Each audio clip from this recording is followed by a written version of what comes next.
ada kelas membuat destinasi wisata dengan iming-iming, lo belum apa-apa udah ketawa.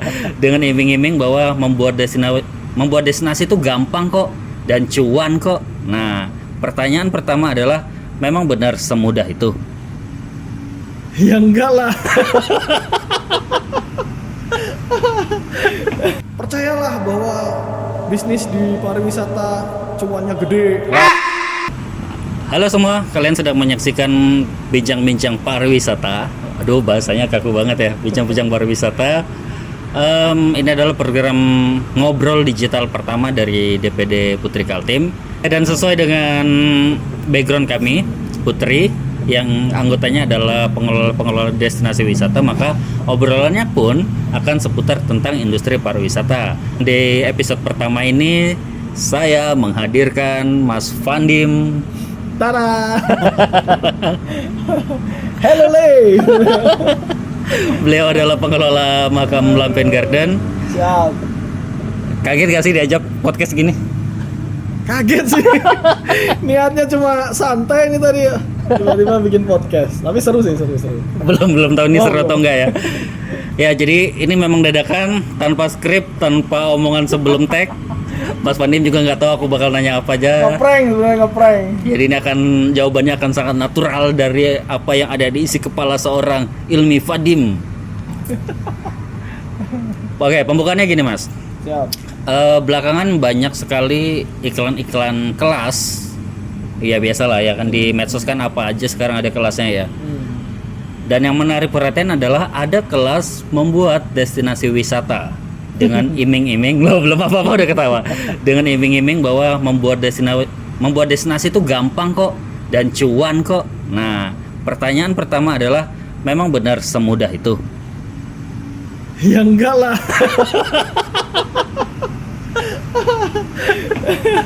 Itu kan supaya orang mungkin ikut seminarnya kali ya. Iya. Biasa.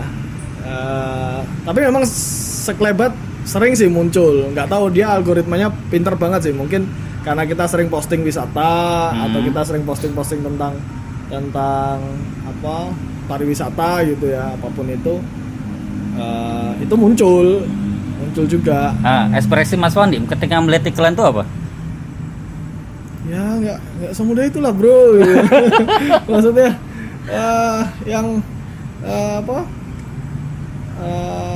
percayalah bahwa bisnis di pariwisata cuannya gede. Wah, ini ada dua hal. Yang pertama, membangun destinasi wisata itu mudah. Yang kedua, bisnis wisata itu gampang cari cuan. Nah, ini ada dua hal. Ini yang bakal kita kulik hari ini. Belum apa-apa udah geli dia. Oke. Sebenarnya ini POV orang luar pariwisata ya. Bahkan aku juga dulu pernah memahami hal ini, bahwa bisnis pariwisata tuh memang semudah itu, membuat tempat-tempat yang estetik, lalu jual tiket dan sudah. Itu yang kupahami dulu sebagai orang luar pariwisata. Menurut Mas Fandim, kenapa membangun destinasi wisata itu tidak semudah yang dibayangkan?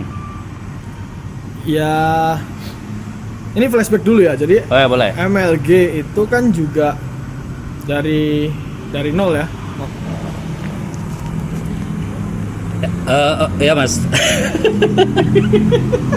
Susah kalau tiba-tiba lanjutkan tadi sampai mana. Ya, kenapa sih membuat destinasi wisata itu nggak mudah? Di sisi mana sih yang nggak mudah itu? Ya, jadi Ulang dari flashback tadi. ya, jadi kita flashback ya, coba flashback. Jadi kebetulan MLG kan juga saya kesini itu juga pada saat MLG masih pembangunan fisik. Oke. Jadi saya tahu gimana proses nguruk, kemudian bangun sehingga jadi taman, kemudian kita tambahin ornamen lampion, terus kita paving dan lain-lain lah. Secara fisik saya tahu. Nah, mungkin kalau dibilang mudah ya? Iya. Mudah. Ya oke, secara bangunan kan orang punya konsep, punya keilmuan tentang sipil. Nah, itu seninya lah. seninya, dianggapnya mungkin mudah, tapi sebenarnya di dalam membangun itu, atau saya rasa orang-orang sipil bikin itu kan juga harus tahu gimana alur orang merasakan baru masuk ini, harus sejuk. Oke. Kemudian baru masuk kita harus hadirkan sesuatu yang wah dulu. Oke. Ya kan? Jadi kalau itu sentuhan itu nggak ngerti atau nggak tahu, ya bisa jadi nggak terasa, orang atau pengunjungnya masuk itu nggak kerasa itunya. Jadi akan, contoh kita masuk kemudian langsung ketemu dengan food court gitu ya, atau langsung ketemu dengan tenan-tenan makanan yang jualan. Saya rasa orang wisata nggak akan merasakan sentuhan wahnya ketika masuk destinasi, tapi ketemunya adalah itu. Jadi kalau tadi dibilang gampang, enggak juga. Kita harus ngerti apa ya, kayak anomali perasaan pengunjung. Ketika masuk itu, contoh mungkin di sini ya, masuk itu kita langsung dilihatkan dengan menara Eiffel, ya kan, dalam bentuk lampion, kemudian ada menara condong, ada Merlion gitu kan, ya kemudian ada nyemburin air gitu. Nah, orang mungkin feel-nya adalah di sini nggak pernah lihat itu gitu kan. Tapi kalau kita tontonkan mungkin dengan, maksudnya bilang orang Samarinda nggak pernah ke Singapura. Itu tadi. Tapi memang setidaknya aku sendiri juga nggak pernah ke sana kan, maksudnya. Tapi lihat itu kan jadi ada sesuatu yang wow dulu. Kalau kita simpulkan bahwa sebenarnya pembangunan fisiknya mungkin nggak terlalu ribet ya. Betul. Tapi di konsepnya yang harus pusing. Jadi, nah, bicara soal konsep. Ini banyak trap sebenarnya. Ini ada fakta bahwa banyak destinasi wisata baru yang cepat tumbang. Tumbang. Cepat bangkrutnya, cepat tutupnya. Salah satu penyebabnya adalah bahwa destinasi yang dibuat itu konsepnya niru. Ya, jadi apa yang terlihat ramai di Jawa dibawa ke sini, apa yang terlihat ramai di luar negeri dibawa ke sini, dan ketika sudah operasional, wah, pengunjungnya tidak seramai yang di Jawa.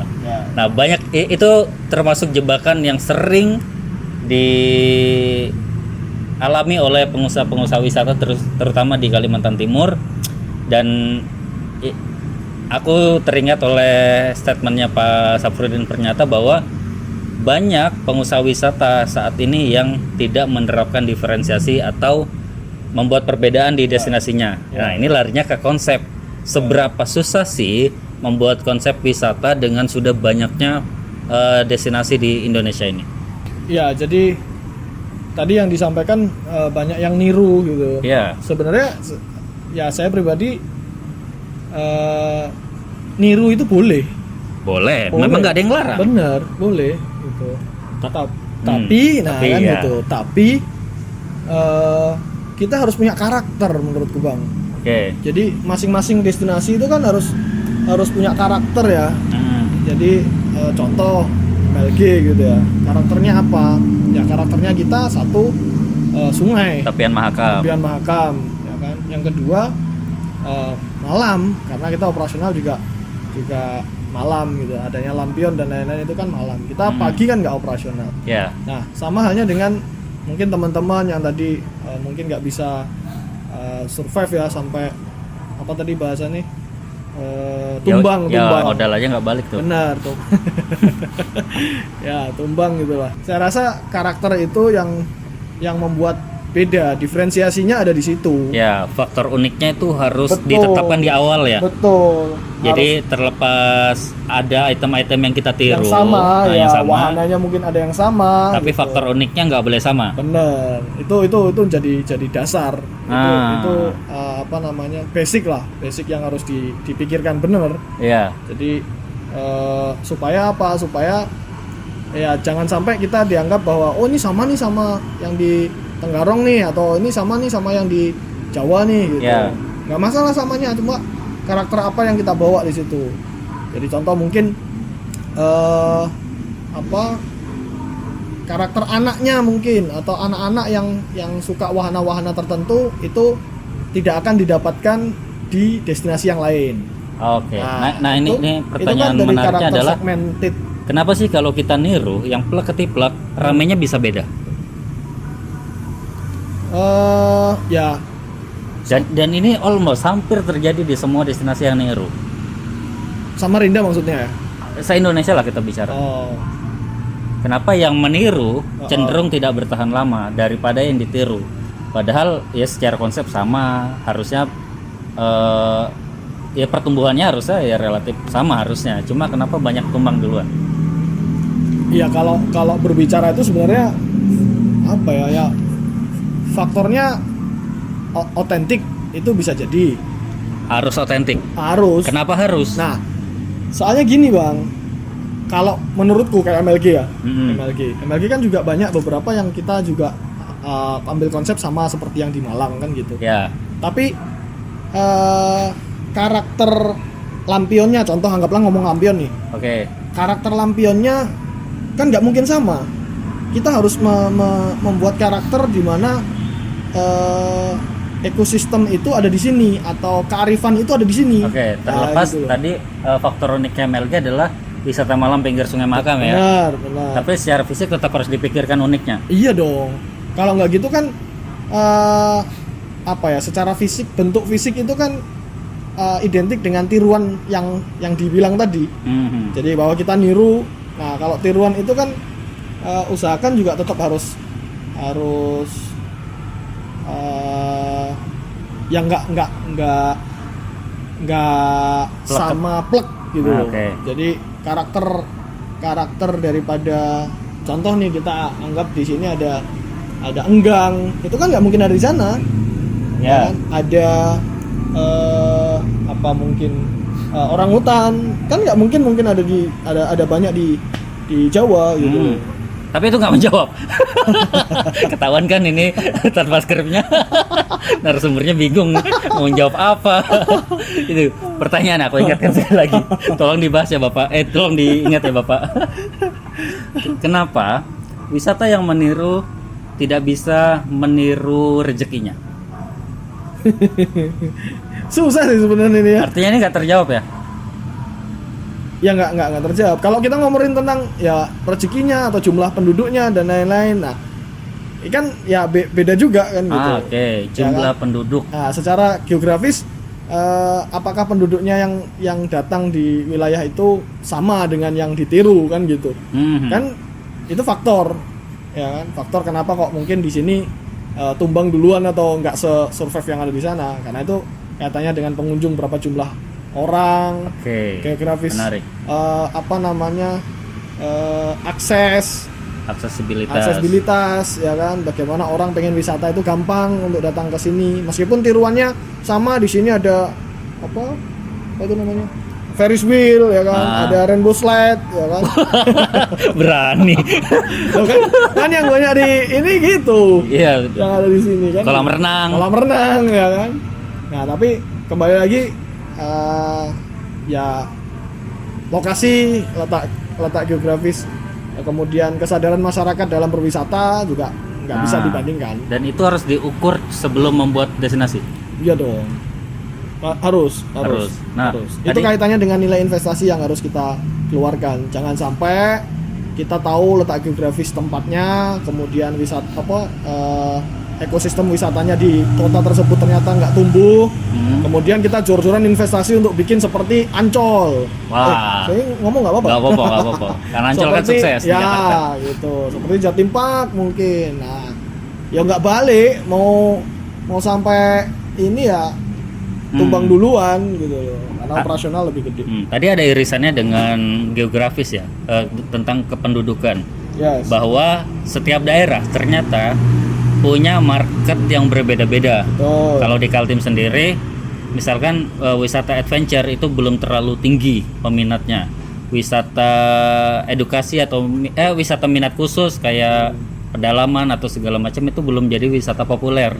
Tapi justru wisata keluarga relatif lebih mudah dapat pengunjung gitu. Jadi jika sebuah destinasi wisata tidak dikonsepkan untuk ramah anak dan ramah ibu-ibu, kok rasanya berat kalau di Kaltim.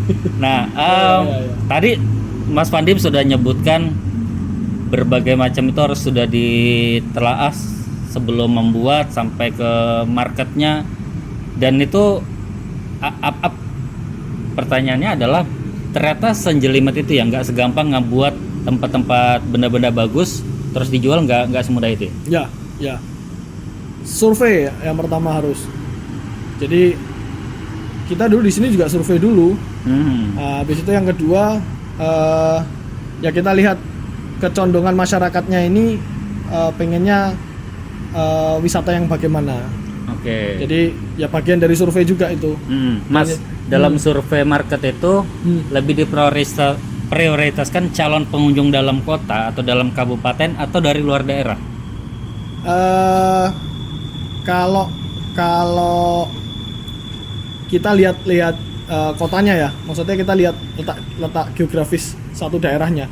Jadi kaitannya dengan aksesibilitas tadi. Jadi kalau aksesibilitasnya kita mudah, gampang, ya kan, saya rasa surveinya juga harus menyeluruh dengan warga atau daerah-daerah perbatasan. Jadi setidaknya mereka mudah untuk datang ke sini dan mau untuk berkunjung. Tapi kalau mungkin aksesnya susah dan lain-lain, ya survei wilayahnya adalah untuk masyarakat lokal. Nah, kaitannya dengan wisatanya pun juga bagaimana yang diminati oleh masyarakat lokal. Nah, karena mereka yang bisa menghidupin. Ya kan? Jangan sampai wisata masyarakatnya, marketnya adalah orang lokal, kita menciptakan wahana-wahana yang untuk orang luar gitu loh, yang ekspektasinya juga terlalu tinggi, bahkan orang lokal sendiri takut untuk mencoba, untuk datang. Itu. Kita sederhanakan deh topik ini. Contohnya aja Samarinda misalkan ya. Di Samarinda kalau kita bicara aksesibilitas, warga Bontang, warga Sangatta, warga Tenggarong dan Balikpapan masih cukup memungkinkan untuk datang ke sini.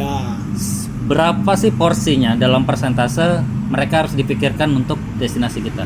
Atau mungkin misalkan untuk warga Samarinda porsinya 80%, luar daerah secara kumulasi 20%, atau 50-50 atau gimana? Kalau menurut Mas Pandim?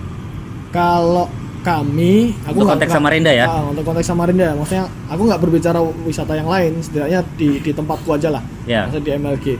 Kalau kami sebenarnya lebih prioritas untuk warga luar daerah itu sebenarnya kecil, Bang. Kecil. Jadi perkiraan berapa persen? Nggak sampai 20% sebenarnya. Wah, fun fact ini. Padahal antar kota lumayan lah, masih bisa ditempuh lah ya, weekend. Cuman apa ya? Setidaknya orang mungkin dari luar daerah itu untuk hadir ya, itu kan ya dalam 1 bulan itu bisa jadi kan hanya di weekend gitu loh. Sementara kita yang bisa ngidupin kan dari Senin sampai Jumat itu kan ya yang ada di sini. Gitu. Makanya persentasenya bagiku itu kecil kalau di sini. Plus paket-paket edukasinya tetap yang dari dalam kota ya, kebanyakan lokal. Oke.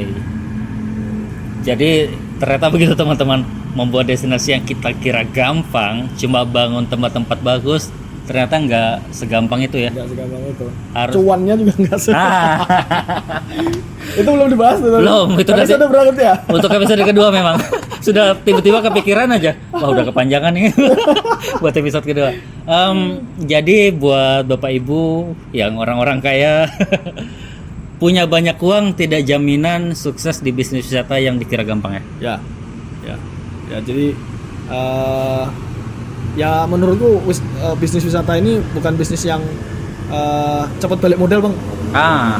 Itu episode kedua sebenarnya. Iya. Tapi lebih kepada passion kita ya.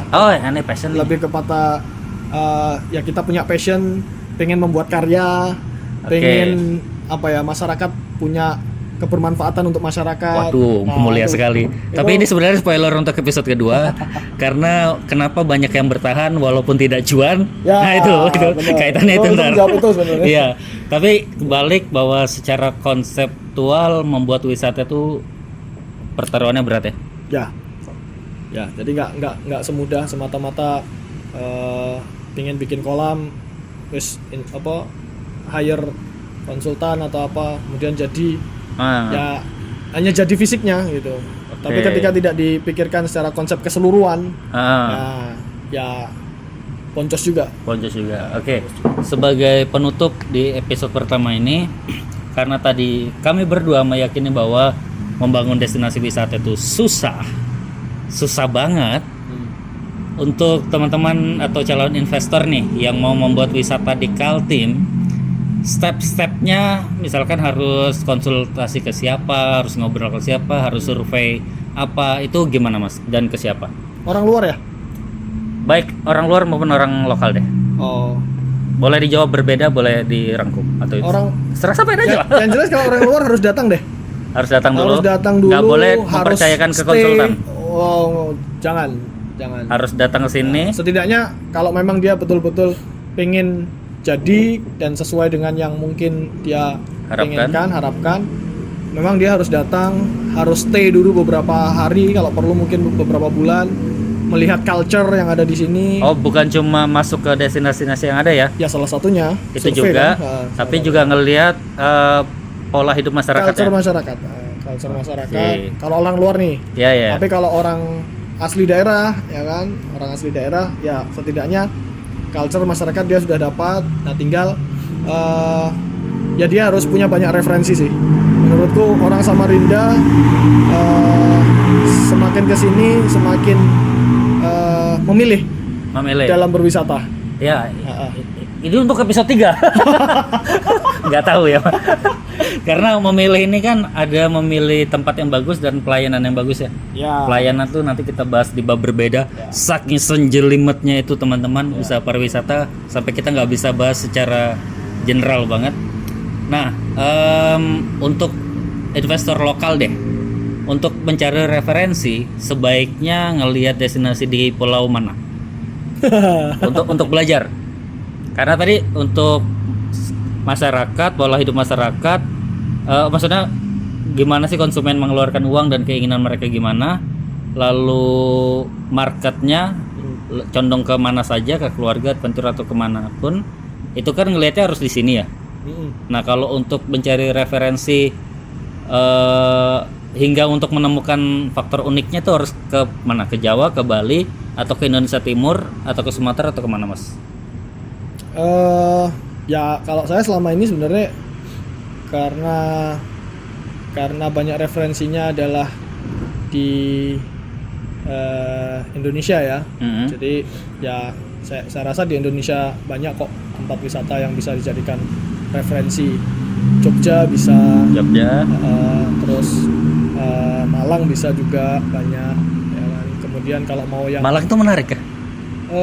Aku belum pernah. Bagiku karena aku orang Malang jadi Wah bagus. jadi Ya, Malang, banyak kok, Jogja. banyak tumbuh bahkan menjadi kompetitor usaha-usaha destinasi besar-besar sekarang gitu. Karena setiap desa sekarang banyak banget bikin wisata desa gitu. Karena di Kaltim kebanyakan wisata buatan, jadi dari Master Vandim Wah, referensinya atau usulannya lebih belajar ke Pulau Jawa ya. Jawa ya. Jawa adalah kunci.